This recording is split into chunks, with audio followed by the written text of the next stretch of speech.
Laying plans. Sun Tzu said, "The art of war is of vital importance to the state.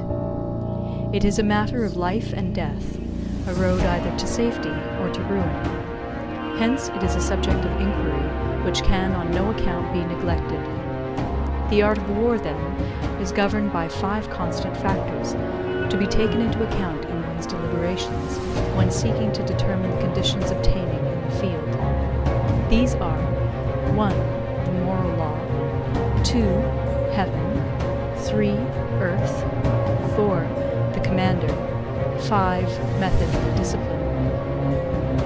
The moral law causes the people to be in complete accord with their ruler, so that they will follow him regardless of their lives, undismayed by any danger. Heaven signifies night and day, cold and heat, times and seasons. Earth comprises distances, great and small, danger and security, open ground and narrow passes, the chances of life and death. The commander stands for the virtues of wisdom, sincerity, benevolence, courage, and strictness. By method and discipline are to be understood the marshalling of the army in its proper subdivisions, the graduations of rank among the officers, the maintenance of roads by which supplies may reach the army, and the control of military expenditure. These 5 heads should be familiar to every general. He who knows them will be victorious. He who knows them not will fail. Therefore, in your deliberations, when seeking to determine the military conditions, let them be made the basis of comparison in this wise. 1. Which of the 2 sovereigns is imbued with the moral law? 2. Which of the 2 generals has most ability? 3. With whom lie the advantages derived from heaven and earth? 4. On which side is discipline most rigorously enforced? 5. Which army is stronger? 6. On which side are officers and men more highly trained? 7. In which army is there the greater constancy of oath and punishment? By means of these 7 considerations I can forecast victory or defeat. The general that hearkens to my counsel and acts upon it will conquer. Let such a one be retained in command. The general that hearkens not to my counsel nor acts upon it will suffer defeat. Let such a one be dismissed.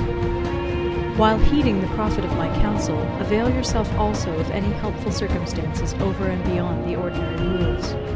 According as circumstances are favorable, one should modify one's plans. All warfare is based on deception. Hence, when able to attack, we must seem unable. When using our forces, we must seem inactive. When we are near, we must make the enemy believe we are far away. When far away, we must make him believe we are near. Hold out baits to entice the enemy. Feign disorder and crush him. If he is secure at all points, be prepared for him. If he is in superior strength, evade him. If your opponent is of choleric temper, seek to irritate him. Pretend to be weak, that he may grow arrogant. If he is taking his ease, give him no rest.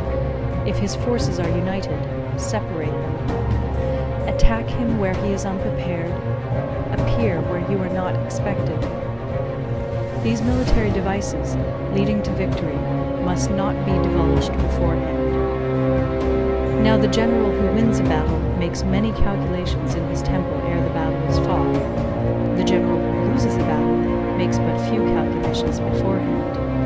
Thus do many calculations lead to victory, and few calculations to defeat. How much more no calculation at all? It is by attention to this point that I can foresee who is likely to win or lose.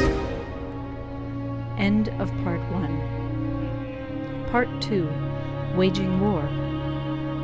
Sun Tzu said, "In the operations of war, where there are in the field 1,000 swift chariots, as many heavy chariots, and 100,000 mail-clad soldiers, with provisions enough to carry them 1,000 li, the expenditure at home and at the front, including entertainment of guests, small items such as glue and paint, and some spent on chariots and armor, will reach the total of 1,000 ounces of silver per day.